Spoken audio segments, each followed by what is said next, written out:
Bab 131. Nama, Dewa Perang Surgawi kembali ke kota penulis, Liu Yuetian. Plus matikan mengatur ulang. Ini hilang. Tapi aku tidak melihatnya melambat. Bagaimana dia membuat tubuhnya memotong tikungan dengan akurat dalam kondisi kecepatan ekstrim. Keberuntungan, itu pasti keberuntungan. Namun, mereka yang meragukan ini adalah keberuntungan tidak menganggapnya demikian pada saat berikutnya. Setelah mobil misterius itu memotong tikungan pertama, kecepatannya tidak berkurang sama sekali. Bagian depan mobil berbelok tajam, dan ban bergesekan dengan tanah. Mobil itu memotong tikungan jepit kedua dengan akurat lagi. Jika Anda hampir tidak dapat menjelaskannya dengan keberuntungan untuk pertama kalinya, itu tidak masuk akal untuk yang kedua kalinya. Secara teori, jika Anda memiliki keberuntungan ini 2 kali berturut-turut, kemungkinannya ratusan kali lebih rendah daripada memenangkan hadiah pertama dalam lotere, dan kemungkinannya hampir nol. Apakah ini drift inersia yang legendaris? Serigala tua itu membuka matanya. Driving inersia, seorang pria bertanya-tanya, apa maksudmu? Mengapa kamu belum pernah mendengarnya? Serigala tua itu menatap layar besar, menelan ludah, dan berkata perlahan untuk waktu yang lama, konon katanya ada pengemudi hebat yang tidak perlu memperlambat laju saat melintasi tikungan. Ia dapat menggunakan hukum inersia dalam mekanika melalui teknologi kendali kendaraan yang luar biasa. Keuntungan dari tikungan inersia ini adalah dapat selalu mempertahankan kecepatan awal kendaraan tanpa menyebabkan kehilangan kecepatan yang terlalu banyak. Namun, teknologi drift inersia ini hanya ada dalam teori. Terlalu banyak hal yang harus disertakan. Kita harus benar-benar menguasai dan memahami keseluruhan mobil. Sulit untuk mencapai integrasi orang dan kendaraan. Selain itu, kita juga harus mempertimbangkan berat badan kita sendiri, kondisi jalan, kecepatan angin, cahaya, dan bahkan kelembapan udara. Semua ini membutuhkan data yang sangat akurat. Selama ada sedikit kesalahan dalam satu tautan, hasil akhirnya akan tidak masuk akal. Sejauh ini, saya belum pernah melihat orang menguasai teknologi ini dengan mata kepala saya sendiri. Saya tidak menyangka akan menemuinya hari ini. Semua orang tercengang. Huang Boran, salah seorang khawatir. Serigala tua itu menggelengkan kepalanya dan tersenyum pahit. Di hadapan ahli seperti itu, dia tidak punya peluang. Benar saja, pada cubitan kelima, 911 milik Huang Boran terlempar. Aku mendengar orang ini berseru di walkie-talkie, berbaring di celah. Aku benar-benar menabrak hantu. Tidak mungkin. Fang Shao, apa selanjutnya? Serigala tua itu menarik napas dalam-dalam. Fang Shao adalah tulang punggung kelompok mereka. Dia harus mengambil keputusan dalam situasi khusus ini. Ujung walkie-talkie yang lain terdiam sejenak, dan suara samar Fang Shao terdengar, buat penghalang jalan, hentikan dia dulu, dan tunggu aku datang. Sebuah barikade penuh paku baja sepanjang sekitar 1 kaki dan kayu penggilas adonan tebal segera dipasang di ujungnya. Tidak ada kendaraan yang bisa melewatinya kecuali tank. Mobil itu menuruni jalan pegunungan dan melambat perlahan. Barulah kemudian semua orang melihat wajah asli mobil misterius itu. Namun semua orang penasaran, tetapi bercampur dengan sedikit kekecewaan. Apakah kamu yakin ini mobilnya?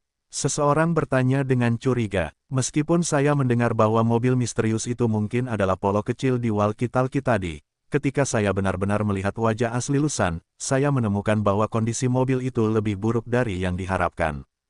Penampilannya biasa saja. Mobil itu memancarkan kilau jelek dari cat mobil terburuk. Kelihatannya rusak. Jika Anda hanya melihat penampilannya, mobil ini termasuk jenis truk sampah yang melaju ke toko mobil bekas dan yang lainnya hanya dapat menghitung berdasarkan berat besi tua. Kemudian pintu terbuka perlahan dan pemilik mobil itu turun perlahan. Setelah saling melihat dengan jelas, semua orang segera menunjukkan kekecewaan lagi. Terutama gadis-gadis yang penuh harapan, yang telah berfantasi tentang kemungkinan yang tak terhitung jumlahnya dan dapat mengemudi dengan sangat baik, pastilah seorang pemuda yang tampan dan tampan. Tetapi orang di depan mereka ini, tetapi membiarkan fantasi mereka meledak satu demi satu. Tingginya sedikit lebih dari 1,7 meter dan tampak biasa saja. Ia tampak seperti barang murahan di tanah. Ia berpakaian seperti pecundang. Apa maksudnya? Ekspresi yang suan acuh tak acuh. Ia melirik penghalang jalan di depan dan bertanya samar. Saudaraku, lihatlah wajahmu, ke arah mana kau pergi? Serigala tua itu saling memandang dari atas ke bawah, dan merasa bingung. Siapa yang bukan merek terkenal? Tetapi pria ini bahkan jika barang dagangannya adalah barang dagangan, tampak lesu, seperti perokok berat. Singkatnya, jika ia tidak menyaksikannya dengan mata kepalanya sendiri, ia tidak akan percaya bahwa pria di depannya adalah seorang ahli yang dapat mengusir arus inersia. Yang Xuan tampak acuh tak acuh. Ia sudah kesal di dalam hatinya dan berkata dengan tidak sabar, itu bukan urusanmu. Pindahkan penghalang jalan itu kepadaku sekarang juga. Hah, sekelompok orang saling memandang dan kemudian mengeluarkan sedikit nada senang dari sudut mulut mereka. Jika Anda bertemu dengan pria yang sombong dan mendominasi, itu akan menjadi menyenangkan. Kehilangan mobil adalah satu hal. Anda dapat melakukan apa yang seharusnya Anda lakukan menurut aturan, tetapi jika pihak lain mengambil inisiatif untuk memprovokasi, itu hal yang lain. Men, jaga mulutmu tetap bersih. Aku mengagumi cara mengemudimu yang baik. Beri kamu kesempatan dan minta maaf padaku. Aku dapat menganggapnya seolah-olah kamu tidak mengatakan apa yang baru saja kamu katakan. Serigala tua itu mencibir bahwa dia lebih stabil di antara orang-orang ini, kalau tidak dia akan marah dengan kalimat ini. Orang-orang yang telah diistimewakan sejak kecil ini dilahirkan dengan rasa superioritas. Jika ada yang berbicara sedikit kasar kepada mereka, itu akan menjadi penghinaan besar di mata mereka. Yang Xuan mendongak dan melirik ke arah kelompok itu. Dia berusia awal 20-an, berpakaian modis, tampak sombong, dan matanya provokatif. Ada mobil mewah yang diparkir di sebelahnya, tetapi dia tidak menggunakan pena untuk menulis 3 kata di dahinya, Shizu kedua. Jika itu normal, Yang Xuan akan sangat tertarik bermain dengan orang-orang muda ini, tetapi sekarang dia benar-benar tidak memiliki pikiran seperti itu. Setelah meninggalkan rumah, dia selalu sangat kesal dan melampiaskan semua emosinya yang buruk pada pedal gas. Baru saja dia naik gunung belakang. Dia sama sekali tidak ingin berpacu dengan orang-orang. Dia hanya ingin sedikit meredakan suasana hatinya melalui kecepatan yang ekstrim ini. Apakah kalian akan pergi satu persatu atau bersama-sama? Yang Xuan mendesah pelan dan langsung ke pokok bahasan. Sekarang dia benar-benar tidak punya banyak pikiran untuk membuat masalah dengan orang-orang muda ini. Dia berkata dengan lemah, ayo pergi bersama dan menghemat waktu. Sekelompok orang tercengang dan tertawa terbahak-bahak. Serigala tua, dia membencimu. Kakak serigala, kamu juga punya hari ini, hahaha. Hei, bocah ini akan bernasib buruk hari ini. Orang-orang di dekatnya tertawa dan melihat pemandangan itu dengan penuh minat, menantikan gambar berikutnya. Kata-kata Yang Xuan tidak membuat mereka kesal, tetapi membuat mereka merasa bahwa segala sesuatunya menjadi semakin menarik. Wajah serigala tua itu membiru, tinjunya berdecak, dan dia berkata dengan suara yang dalam, "Nak, ini adalah pelecehanmu sendiri. Kamu masih bisa berdiri dan menganggapku sebagai pecundang dalam waktu 30 detik. Kemudian dia mendekati Yang Xuan dengan wajah garang selangkah demi selangkah. Orang-orang di sebelah mereka semua meletakkan tangan di dada dan melihat pemandangan di depan mereka dengan penuh minat. Ketika mereka melihat mata Yang Xuan, sebagian besar dari mereka mengejek dan merasa senang. Beberapa orang dengan sedikit hati nurani dapat melihat sedikit simpati di mata mereka. Tidak baik bagi orang ini untuk memprovokasi siapapun. Dia ingin memprovokasi serigala besar. Dia hanya bisa tidak beruntung hari ini. Meskipun kelompok leluhur generasi kedua dari ibu kota provinsi ini tidak dapat menghindari stereotip yang mendominasi, mereka masih memiliki aturan mereka sendiri dalam beberapa aspek dibandingkan dengan keluarga-keluarga pemula di tempat-tempat kecil.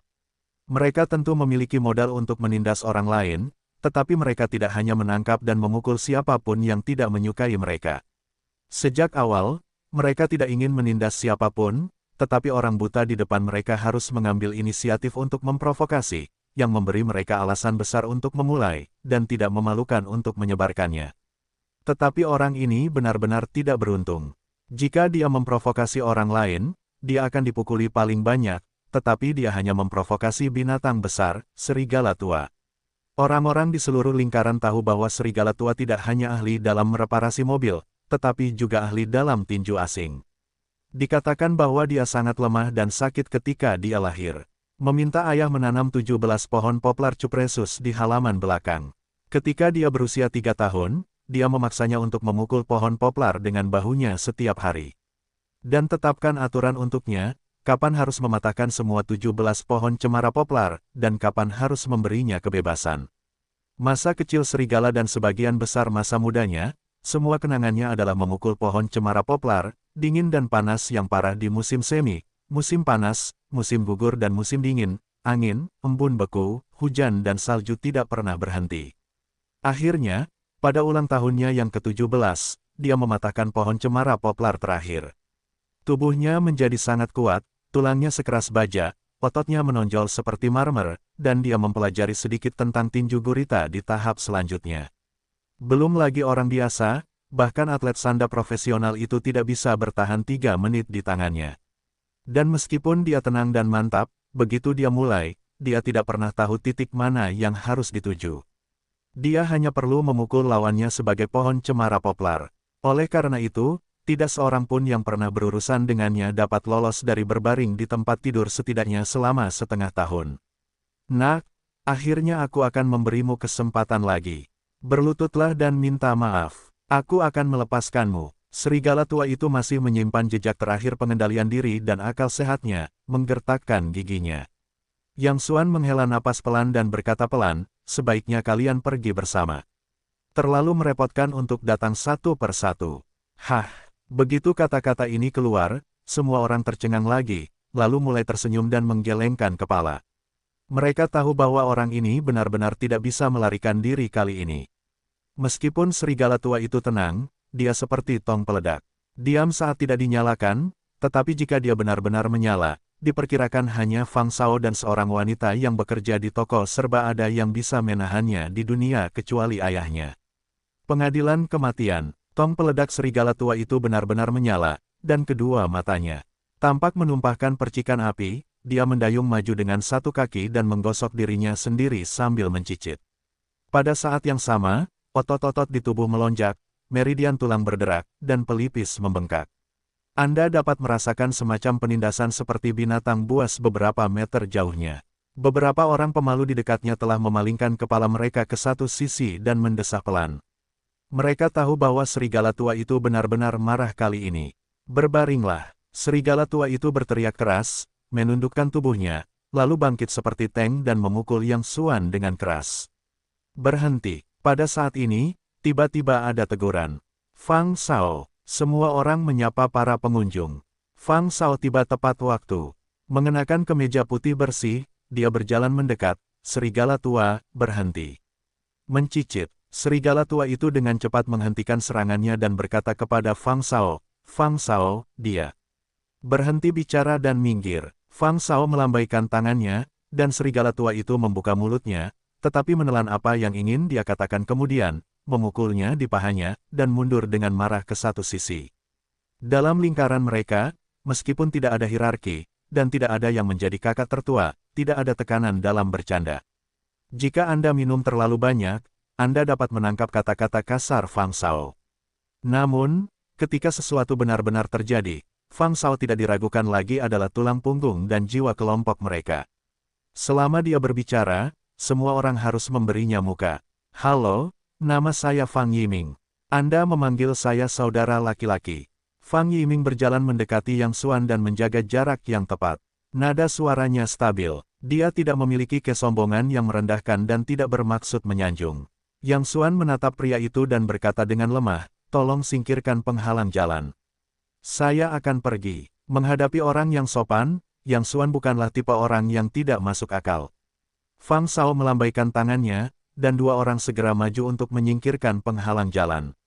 Terima kasih. Yang Xuan berbalik dan membuka pintu dan siap untuk naik bus. Saudara Yang, silakan tinggal. Fang Shao berkata, bisakah Anda bertanya dari siapa Anda belajar keterampilan mengemudi, dan modifikasi mobil ini? Maaf, tidak ada komentar. Yang Xuan dengan tidak sabar melontarkan kalimat, lalu masuk ke pintu untuk menyalakan mobil, menginjak pedal gas dan pergi. Berbaringlah. Sekelompok orang langsung menjadi marah. Tangkap bocah ini. Berani berbicara dengan Fang Shao dengan nada seperti ini. Apakah bocah ini menentang surga?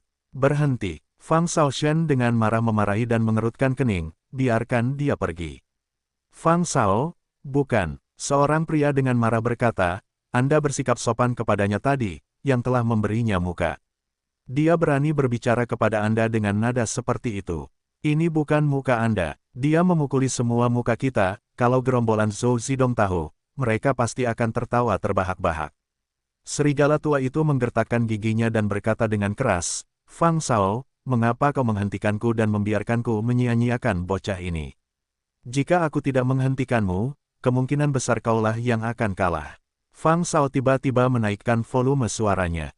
Semua orang tercengang. Beberapa orang tidak dapat memahami Fang Yiming. Biar aku yang mengatakannya. Pada saat ini, Huang Boran muncul dari belakang dan mendesah. Pertama, meskipun dia tidak tahu cara mengganti mobil, dalam hal performa, dia pasti telah membuang kita di beberapa jalan. Berapa banyak yang dia bakar? Apakah orang yang dapat mengendarai mobil semacam ini adalah orang biasa? Kedua, berapa banyak orang di seluruh bumi yang akan menggunakan teknologi drift? Inersia, apakah orang-orang yang menguasai teknologi ini dapat memainkan peran kecil? Ketiga, kemudian Huang Boran berhenti sebentar, melirik orang-orang, dan mendesah, apakah kalian tidak melihat itu tadi? Ada begitu banyak orang di sekitarnya, ada begitu banyak mobil bagus di sebelahnya, dan binatang pembunuh serigala tua itu. Jika kau ingin menjadi orang biasa, kau seharusnya takut untuk buang air kecil. Tetapi pria itu tidak hanya sedikit takut, tetapi juga sangat santai. Perasaan itu tidak bisa dipalsukan. Sama seperti kita melihat orang biasa, tanpa latar belakang yang kuat, bagaimana dia bisa memiliki kepercayaan diri ini. Kerumunan itu tercengang dan kemudian menundukkan kepala dalam diam. Baru saja mereka hanya bersemangat, tetapi mereka tidak memperhatikan detail ini. Jadi apa? Bahkan jika anak itu memiliki latar belakang, kita bukanlah vegetarian. Dia adalah orang pertama yang berbicara tidak baik kepadaku. Ada video di sini. Aku akan mematahkan beberapa tulangnya saat itu. Dimanapun kita berada, kita akan masuk akal. Serigala tua itu berkata dengan marah. Fang Yiming menatap serigala tua itu dan mendesah pelan, tidakkah kau mengerti apa yang baru saja ku maksud? Aku masih kalimat itu. Jika aku tidak berhenti sekarang, yang kalah mungkin adalah kau. Fang Shao, ini. Serigala tua itu tampak bingung dan tidak mengerti apa yang dimaksud Fang Shao. Fang Yiming mengangkat kepalanya dan melihat ke arah yang ditinggalkan si polo kecil. Wajahnya membeku dan tampak sedang memikirkan sesuatu. Setelah waktu yang lama, dia berkata dengan lemah, ayahku memiliki seorang kawan seperjuangan lama. Identitas spesifiknya tidak dapat diungkapkan kepadamu. Kamu hanya perlu tahu bahwa dia adalah pengawas pasukan bayangan. Apa? Mendengar ini, semua orang tiba-tiba mendongak. Meskipun nada bicara Fang Yiming tenang, kata-kata pasukan bayangan di dalamnya memiliki dampak yang besar. Itu mewakili keberadaan kekuatan inti yang sebenarnya dari seluruh negeri. Itu tidak pernah terbuka untuk umum, misterius dan rendah hati, dan bahkan tidak memiliki sebutan resmi. Itu memiliki kekuatan super dan merupakan senjata paling tajam di negara ini. Kata pengawas bahkan lebih mengejutkan. Pengawas pasukan bayangan dan pengawas pasukan biasa adalah dua konsep yang sangat berbeda. Mereka tidak hanya mewakili posisi, tetapi juga simbol kehormatan dan kekuatan. Hanya dengan mampu menonjol di antara banyak ahli dalam pasukan bayangan, membuat prestasi besar, menjadi cukup kuat untuk menjadi tak tertandingi, dan melewati serangkaian ujian keras yang dapat digambarkan sebagai kejam, kita dapat memenuhi syarat sebagai kandidat pemimpin regu. Fang Yiming mengangguk dan melanjutkan, dia berkata kepadaku bahwa jika dia bertemu seseorang di luar, matanya akan langsung fokus ketika melihat orang lain, dan kemudian dengan cepat menjadi bebas, dan kemudian bahkan tampak ceroboh. Jika dia bertemu orang seperti itu, semakin jauh dia, semakin baik. Mereka dapat memfokuskan mata mereka secara instan, yang menunjukkan bahwa kekuatan spiritual mereka telah dipoles ke tingkat yang tak terbayangkan. Orang biasa membutuhkan waktu setengah menit untuk memfokuskan mata mereka sepenuhnya, dan orang-orang seperti itu dapat melakukannya dalam sekejap. Kemudian mereka menjadi bebas karena mereka menghilangkan bahaya dari karakter inti untuk pertama kalinya dan mulai menangkap situasi yang tidak diketahui di sebelah mereka. Kemudian mereka tampak ceroboh, menunjukkan bahwa mereka telah sepenuhnya menghilangkan sinyal bahaya. Tidak peduli berapa banyak orang yang berdiri di depan mereka, mereka hampir seperti semut di mata orang-orang seperti itu. Orang-orang dengan mata seperti itu bukanlah prajurit profesional khusus atau ahli bela diri. Tingkat atas, tidak peduli orang macam apa, setidaknya di bidang yang langsung, orang biasa tidak mampu memprovokasi. Fang Yiming berkata, berhenti sebentar, menoleh untuk melihat serigala tua itu dan berkata dengan lemah, aku melihat tatapan seperti ini di mata pria itu tadi. Aku tidak yakin apakah teori ini benar, tetapi aku tidak ingin melihatmu mengambil risiko. Jika dia benar-benar salah satu dari dua jenis orang itu, jika kamu membiarkannya melakukannya sekarang, kamu masih bisa bernapas atau tidak. Serigala tua itu menelan ludah dan merasakan lehernya dingin. Siapa sebenarnya anak laki-laki itu? Lao Huang, apakah kamu menemukan informasinya? Fang Yiming menoleh ke Huang Boran dan bertanya. Segera, Huang Boran mengetuk dengan cepat sambil memegang laptop di tangannya. Baru saja dia menuliskan nomor plat mobilnya. Di mata orang-orang di lingkungan mereka, kebanyakan orang sama sekali tidak memiliki privasi. Nomor plat mobil atau nomor ponsel dapat memeriksa orang melalui beberapa saluran khusus. Saya menemukannya. Huang Boran dengan bersemangat membuka sebuah dokumen. Semua orang penasaran dan ingin tahu dari mana pria aneh itu berasal. Namun, begitu mereka melirik, semua orang menoleh. Pengemudi Didi, yatim piatu, ini orang biasa. Apakah ada masalah dengan informasi ini? Seorang pria bertanya-tanya dan menanyakan pendapat semua orang, karena menurut pendapat mereka, meskipun dia bukan kerabat kerajaan, dia setidaknya harus menjadi anak dari keluarga besar. Bahkan jika Anda mundur, Anda setidaknya harus menjadi leluhur kedua dari keluarga yang sangat kaya. Bagaimana Anda bisa menjadi orang biasa? Tidak mungkin. Datanya ada di basis data. Tidak akan ada masalah. Huang Boran menggelengkan kepalanya, menoleh dan menatap Fang Yiming. Fang Shao, menurutmu apa yang sedang terjadi? Fang Yiming mengerutkan kening dengan lembut. Setelah merenung sejenak, dia perlahan mengembuskan napas. Aku tidak yakin. Perutku terasa sangat sakit saat aku kembali. Jangan beritahu siapapun. Aku merasa sedikit jahat. Huang Boran berpikir sejenak dan berkata dengan suara yang dalam, haruskah aku mencari beberapa orang untuk mengawasinya? Tidak, Fang Yiming berkata dengan serius. Kejadian hari ini seharusnya tidak pernah terjadi. Tidak peduli siapa orang itu, menjauhlah darinya untuk sementara waktu. Jangan bersikap cerdik. Setelah mengatakan itu, dia mengembuskan napas panjang, itu saja untuk hari ini. Mari kita mundur dulu. Ingat apa yang baru saja kukatakan. Hal-hal hari ini sangat buruk di perutku, seolah-olah tidak terjadi apa-apa. Tanda pisah tanda pisah tanda pisah tanda pisah tanda pisah tanda pisah tanda pisah tanda pisah tanda pisah tanda pisah. Saat ini, Yang Xuan telah melupakan semuanya tadi. Sekarang dia tidak peduli dengan kejadian-kejadian sepele itu. Meskipun dia menenangkan suasana hatinya melalui balapan dan kecepatan yang ekstrim, dia tidak semarah sebelumnya, tetapi dia masih bingung dan kesal. Ini adalah pertama kalinya saya bertengkar dengan Sunan sejak saya menikah dengan Sunan selama lebih dari 2 tahun. Dia benar-benar tidak dapat menahannya hari ini. Jika dia melakukan sesuatu yang lain, itu akan menjadi hal yang tidak dapat dia terima. Dia telah melakukan semua jenis tugas berbahaya dan mengalami semua jenis badai. Tidak peduli apa yang terjadi, dia dapat menahan diri dan tenang. Tetapi kali ini, dia kesal dengan sedikit hal-hal kecil. Sebagai prajurit teratas dari kelompok burung hantu, dia seharusnya tidak membuat kesalahan seperti itu. Namun, inilah yang dikatakan oleh gurunya kepadanya di awal. Dia sempurna dalam aspek lain, tetapi satu-satunya kelemahannya adalah emosi. Dia ditakdirkan untuk jatuh ke dalamnya dalam hidupnya. Yang Xuan menghela napas panjang, dan senyum masam muncul di sudut mulutnya. Sebelumnya, karena seorang wanita juga terlibat dalam perasaan, dia membuat kesalahan yang tidak dapat dimaafkan. Dia kehilangan nyawa beberapa rekan seperjuangannya dengan sia-sia. Dia hampir saja mempermalukan dirinya sendiri dan menjadi titik sakit permanen di hatinya. Dia bersumpah bahwa dia tidak akan pernah membuat kesalahan yang sama lagi dalam hidupnya.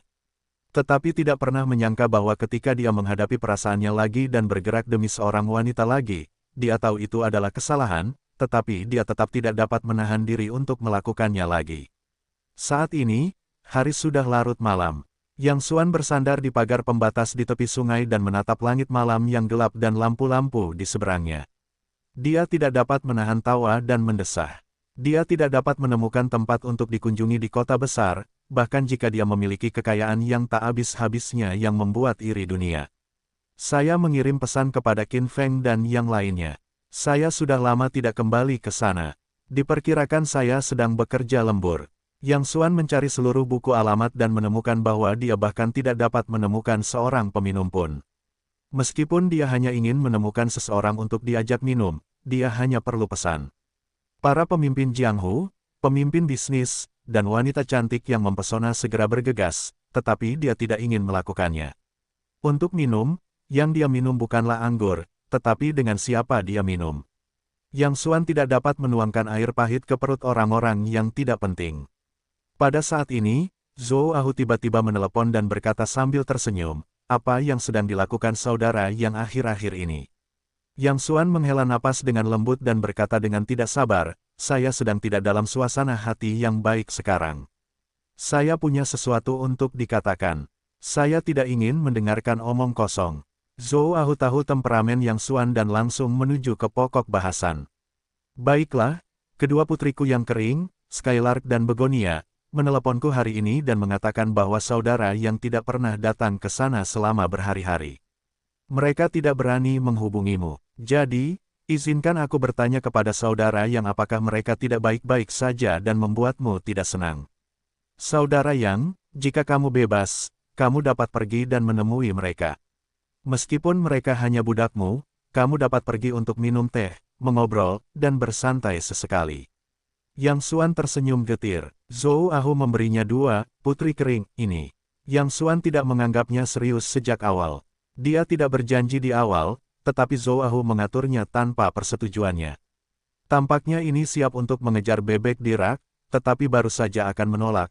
Sebuah ide tiba-tiba terlintas di benak Yang Xuan, dan kebencian yang besar tercurah di matanya. Katakan pada mereka, aku akan pergi ke sana sekarang.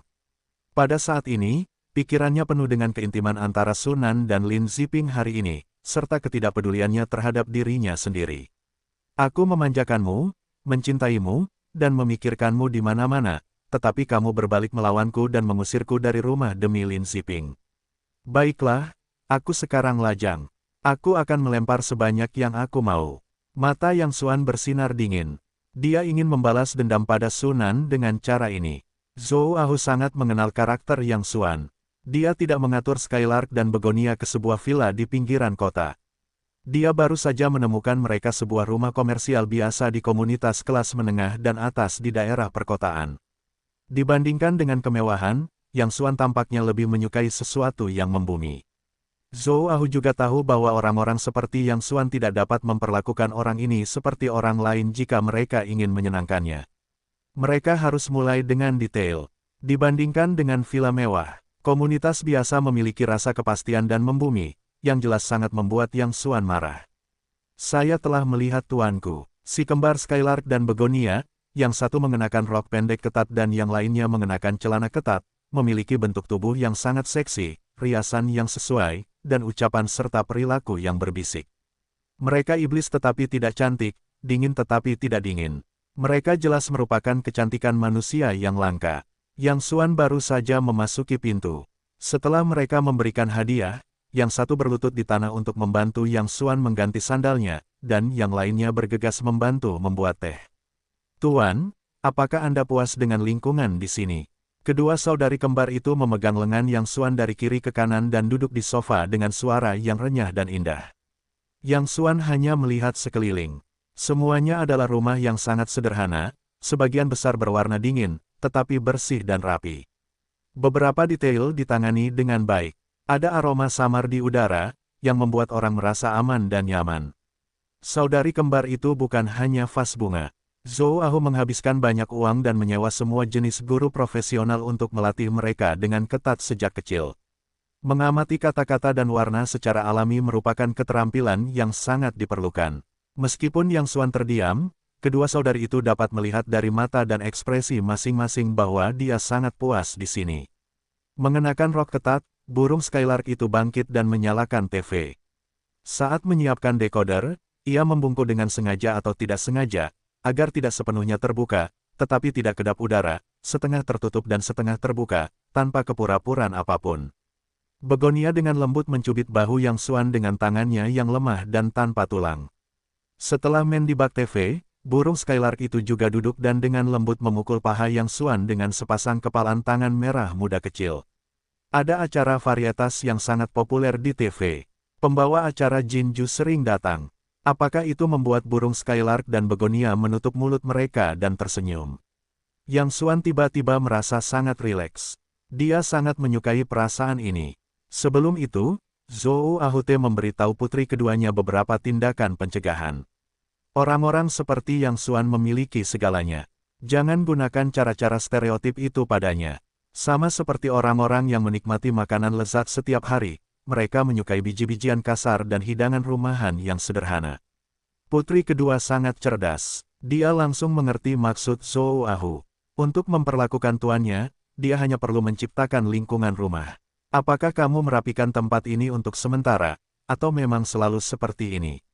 Di lingkungan yang hangat dan nyaman ini, Yang Xuan juga perlahan-lahan menjadi rileks dan bertanya dengan santai. Burung Lark berbisik, jika kamu kembali ke tuanmu, di rumah selalu seperti ini. Para saudari kita akan selalu menjaganya agar tetap bersih dan rapi dan menunggu tuanmu kapan saja. Baru 10 menit sejak kami menerima telepon dari ayah baptis dan tahu bahwa kamu akan datang. Jika kami bersiap untuk sementara, kami tidak punya cukup waktu. Begonia juga berkata dengan senyum lembut, para saudari kita berdua adalah budak tuan. Hal terpenting bagi kita adalah melayani tuan yang baik, jadi kami akan berdandan dengan hati-hati sepanjang waktu dan menunggu tuan pulang kapan saja. Yang Xuan sedikit membuka matanya dan menatap kedua wanita itu lagi. Dia tidak melarang pandangan baru untuk melihat kedua wanita cantik itu. Dapat dilihat bahwa mereka tidak berbohong. Seperti yang baru saja dikatakan Skylark, jika semua ini adalah persiapan sementara, tidak akan ada cukup waktu sama sekali. Apa yang biasanya kamu lakukan saat aku pergi? Tanya Yang Xuan. Burung Lark tersenyum dan berkata lembut, jika kita kembali ke tuan kita biasanya memiliki kehidupan yang lengkap di rumah, kecuali membersihkan rumah, berdandan, makan, dan tidur. Saat tidak ada kegiatan, kita membaca buku, bermain piano, dan menggambar. Kadang-kadang kita juga menonton TV dan menjelajahi internet. Yang Xuan berkata dengan aneh, kamu tidak keluar pada waktu-waktu biasa. Begonia tersenyum, jika kita kembali ke tuan, kita milik tuan. Tanpa izin tuan, kita tidak pernah keluar atau berurusan dengan orang luar.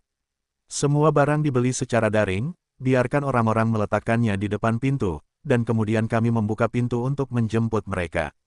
Yang Xuan tertegun dan bertanya-tanya, kalian berdua mengurung diri di rumah sepanjang hari. Tidak keluar, apa bedanya ini dengan penjara? Aku sepertinya tidak meminta kalian untuk tidak keluar. Burung Lark tersenyum, jika kalian kembali ke tuan kalian. Tunggu, bicaralah padaku lain kali. Jangan lupa kata-kata pembuka tadi. Yang Xuan segera mengingatkan bahwa meskipun banyak orang pernah memanggilnya tuan, dia telah kembali ke masyarakat biasa selama bertahun-tahun, dan beberapa dari mereka tidak beradaptasi dengan cara komunikasi ini. Terima kasih, tuan. Kita tidak akan membicarakannya lagi setelah ini. Burung Lark melanjutkan dengan tersenyum, tuan sebenarnya tidak meminta kita untuk tidak keluar, tetapi kita hanya milik tuan. Jika kita keluar, bagaimana jika tuan datang dan kita tidak punya waktu untuk kembali?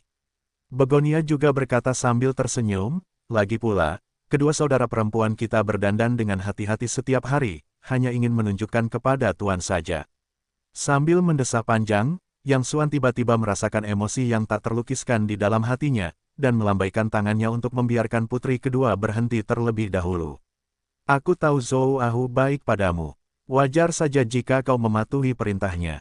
Aku tidak akan menghentikanmu jika kau ingin mengakui aku sebagai majikan, tetapi karena sekarang kalian adalah orang-orangku, maka kalian harus mengikuti aturanku. Yang Xuanxin tahu betul bahwa kedua wanita itu tidak memiliki banyak persinggungan dengan diri mereka sendiri, apalagi perasaan dan perasaan apapun. Alasan mengapa mereka memperlakukan diri mereka seperti ini, selain karena ucapan Zhou Ahu, mereka juga takut akan kesalahan yang mereka lakukan dan akan dihukum oleh Zhou Ahu. Mulai sekarang, apa yang harus kalian berdua lakukan setiap hari? Kalian bisa pergi berbelanja, minum teh sore, bernyanyi dan minum di malam hari, seperti gadis-gadis lainnya. Jangan membuat diri kalian seperti seorang tahanan. Ketika kedua gadis itu mendengar ini, mereka semua sedikit tercengang, lalu saling memandang. Mata mereka penuh dengan ekspresi yang tak terlukiskan. Apakah aku mengatakan sesuatu yang salah? Yang Xuan melihat ada yang salah dengan ekspresi kedua wanita itu dan bertanya-tanya. Burung Lark mendesah pelan, Tuan, apa yang baru saja Anda katakan sangat menyentuh hati kami. Saya tahu Anda baik untuk kami, tetapi kami terbiasa tinggal di rumah dan tidak menyukai cara hidup yang baru saja Anda katakan. Setelah itu, Haitang segera menambahkan, tetapi jika tuan rumah menyukai kami seperti itu, kami juga dapat mencoba belajar. Belajar, Yang Xuan mendengar sedikit berkabut, Anda juga perlu belajar pergi makan, berbelanja, dan minum teh sore. Setelah mendengar ini, kedua saudari kembar yang memiliki kecantikan pedesaan dan keanggunan pedesaan dan kota itu sedikit tercengang, lalu ada kesuraman yang tak terlihat di mata mereka. Tuan, sudah larut malam. Ayo mandi dulu. Setelah kedua saudari itu saling memandang dengan mata yang rumit, Begonia berbisik, lalu tersipu, mengulurkan sepasang tangan giok, dan siap membantu Yang Xuan Kuan menanggalkan pakaiannya. Tunggu, Yang Xuan menangkap beberapa petunjuk dari mata kedua wanita tadi, saling memandang dan berkata, kamu belum menjawab pertanyaanku tadi. Kedua wanita itu tercengang. Setelah saling memandang, mereka menghela nafas pelan. Begonia menatap Skylark dan memberi isyarat satu sama lain untuk menjawab pertanyaan itu. Kedua saudara perempuan kita telah ditelantarkan oleh orang tua mereka di jalan sejak mereka lahir. Sampai sekarang, kita tidak tahu siapa orang tua kandung kita. Kemudian, kami dikirim ke panti asuhan oleh orang-orang baik, tetapi kami tidak tahan dengan perlakuan kasar di sana. Ketika kami berusia 5 tahun, saya dan saudara perempuan saya diam-diam kabur dari panti asuhan. Kami mengemis di mana-mana. Kami tidak punya cukup makanan dan pakaian. Kami tidur di bangku taman pada malam hari dan di lubang jembatan pada hari-hari hujan. Suatu kali kami tidak mendapat makanan selama 2 hari 2 malam berturut-turut dan hampir mati kelaparan di jalan. Kemudian, Ayah Baptis menyelamatkan kami, membawa saudara perempuan kami kembali, membiarkan kami tinggal di rumah besar, membelikan kami baju baru, memberi kami makanan dan minuman yang enak setiap hari, dan menganggap kami sebagai anak perempuan yang tidak memiliki apa-apa. Setelah kami pulih, kami mulai mencari berbagai macam guru untuk belajar piano, catur, kaligrafi, melukis, lagu, tari, etiket alat musik, dan sebagainya. Sejak saat itu hingga sekarang, kami tidak pernah berhubungan dengan dunia luar. Ayah Baptis tidak pernah membiarkan kami keluar. Aktivitas terbesar kami hanya menanam bunga dan tanaman di halaman. Sampai beberapa hari yang lalu, Ayah Baptis tiba-tiba berkata akan mencarikan kami seorang majikan dan membiarkan para saudari kami melayani majikan baru kami dengan baik di masa mendatang. Kami pun pindah dari rumah itu. Setelah itu, burung lark itu mendongak ke arah Yang Xuan dan berkata, Ayah Baptis berkata bahwa semua milik kedua saudari kami adalah milik majikan. Kami akan melakukan apapun yang diminta majikan, bahkan jika kami membiarkan kedua saudari kami langsung mati. Yang Xuan sedikit mengernyit dan menatap kedua wanita itu lagi dengan tatapan yang rumit. Mengapa kalian berdua tidak melawan? Atau mencoba melarikan diri? Apakah kalian bersedia menjalani kehidupan seperti budak setiap hari? Begonia buru-buru berkata, Ayah Baptis sangat baik kepada kami. Kami sangat berterima kasih kepadanya. Selain itu, Ayah Baptis berkata bahwa kedua saudari kami adalah kehidupan para budak. Arti dari hidup adalah memberikan majikan baru apa yang seharusnya dilakukan para budak setelah majikan baru itu muncul suatu hari nanti. Aku tidak melihat bajingan seperti itu minggu ini. Setelah mendengar ini, Yang Xuan menamparnya di meja dan ingin bergegas ke Long Quan untuk menangkap Zhou Ahu dan menghajarnya.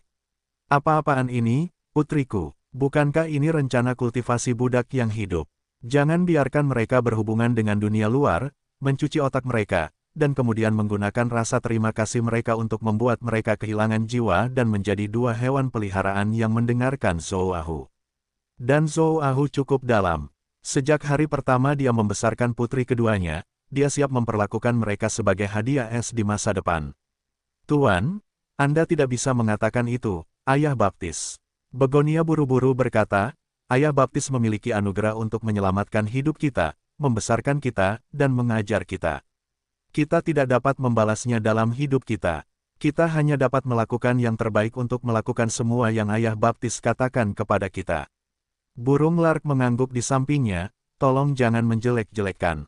Ayah Baptis kami lagi di masa depan. Ayah Baptis berkata bahwa kami tidak boleh membantah Tuan kami. Kami telah melakukan kesalahan sekarang. Kami dapat menghukum kami sebanyak yang Tuan inginkan, tetapi kami tetap tidak ingin mendengar siapapun menjelek-jelekkan ayah baptis kami. Setelah itu, kedua wanita itu berlutut di depan Yang Xuan, tolong hukum Tuan. Kamu, hai, Yang Xuan menepuk dahinya tanpa suara. Kepala kedua saudari itu telah dicuci bersih oleh Zhou Ahu. Diperkirakan mereka tidak dapat berubah untuk sementara waktu. Tetapi tidak peduli apa tujuan akhir Zhou Ahu, tidak ada yang membantah. Jika bukan karena dia, putri kedua pasti sudah meninggal sejak lama. Melihat kedua saudari kembar itu berlutut di tanah dengan kepala tertunduk menunggu hukuman, Yang Xuan tiba-tiba merasa kasihan pada mereka. Namun, gagasan bahwa mereka telah diasuh sejak kecil tidak dapat diubah untuk sementara waktu. Yang Xuan menyentuh dagunya dan merenung sejenak. Tiba-tiba dia punya ide di dalam hatinya. Dia menatap putri kedua dan berkata, "Baiklah, kalian berdua bangun, bersihkan diri, dan bersiap untuk keluar." Keluar, putri kedua tampak bingung. Yang Xuan melambaikan tangannya dan berkata, "Baiklah, jangan banyak bertanya." "Cepatlah." Putri kedua tercengang. Dia segera berdiri dan mulai duduk di depan meja rias untuk berdandan. Mereka berdandan setiap hari, jadi mereka hanya merias wajah sedikit dan menyelesaikannya dalam beberapa menit. Melihat dua wanita cantik berdiri di depannya, Yang Xuan menjentikkan jarinya dengan puas, "Ayo pergi." Tiancheng Square, pusat komersial terbesar di kota Nanjiang, memadukan pusat perbelanjaan, catering, hiburan, dan hotel. Buka 24 jam. Bahkan sekarang sudah lebih dari pukul 10 malam, masih ramai dan ramai. Konsumsi di sini sangat tinggi, dan pelanggannya setidaknya harus seorang pekerja kerah putih senior, jadi kualitas keseluruhannya juga sangat bagus. Hanya saja kali ini ada pengecualian. Di aula lantai pertama alun-alun, semua orang melihat ke arah gerbang pada saat yang bersamaan. Mata mereka awalnya tampak menakjubkan, kemudian berubah menjadi cahaya hijau yang sulit disembunyikan, dan akhirnya berubah menjadi kemarahan yang ingin menelan orang hidup-hidup.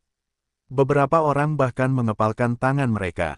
Tidak ada kekurangan semua jenis pelanggan cantik yang datang ke sini untuk makan, tetapi dibandingkan dengan dua wanita yang baru saja masuk dari pintu, mereka langsung tampak biasa saja seperti rumput liar dan langsung menjadi foil. Di sebelah kiri, mengenakan rok ketat, kedua temperamen itu tampak sempurna. Mata itu tampak mengandung uang dari air musim gugur, tetapi mereka bercampur dengan lengyan yang tidak dapat diakses. Kedua temperamen yang berbeda ini terintegrasi dengan baik menjadi satu, sehingga sulit bagi orang untuk mengalihkan pandangan mereka sekilas. Yang di sebelah kanan, mengenakan celana ketat berpinggang tinggi, memiliki bentuk tubuh yang seksi dan sempurna. Itu bisa disebut sebagai karya seni yang indah. Lebih banyak poin berarti lebih banyak, lebih sedikit poin berarti lebih sedikit, dan lekuknya sempurna. Sepasang mata musim gugur sudah cukup untuk membuat semua hewan jantan di dunia menjadi gila. Yang lebih menakjubkan adalah anak-anak itu masih kembar. Kata cantik jauh dari kata yang tepat untuk menggambarkan hal yang begitu indah. Jika Anda harus menemukan kata untuk menggambarkannya, itu adalah dua kata, menakjubkan. Tetapi yang lebih buruk adalah ada seorang pria di antara dua wanita cantik di sebelah kiri dan kanan. Tidak apa-apa untuk mengatakan bakat muda tampan seperti apa yang ada di level pangeran, tetapi pria itu biasa saja dan tidak ada hubungannya dengan ketampanan. Dia bahkan memakai pecundang bau yang menjual barang dengan harga murah. Dua wanita cantik, satu di sebelah kiri dan yang lainnya di sebelah kanan, memegang erat lengan pecundang itu. Terlebih lagi, pecundang itu juga menunjukkan ekspresi tidak sabar dan berinisiatif untuk menarik lengannya dari waktu ke waktu. Tidak ada alasan sialan, semua orang begitu tercengang melihat pemandangan ini, dan semua lupa untuk apa mereka datang. Rasanya seperti dikutuk. "Tuan, mengapa mereka menatap kita seperti itu?" Putri kedua, yang tidak tahu banyak tentang dunia luar, bertanya dengan bingung. Yang Xuan tersenyum. "Itu wajar, aku masih protagonis hari ini, kalau tidak aku akan cemburu." Setelah itu, dia menyapu aula dan berkata sambil tersenyum lebar, "Aku tahu kamu ingin mengalahkanku, tetapi sebaiknya kamu menyerah saja. Ada celah di antara orang-orang, jadi kamu harus meluruskan pikiranmu." Wow, begitu dia mengatakan ini, seluruh aula langsung meledak, dan ada tawa cekikikan dari tinjunya dan giginya di mana-mana. Jika matanya bisa membunuh, Yang Xuan pasti sudah berubah menjadi abu sekarang.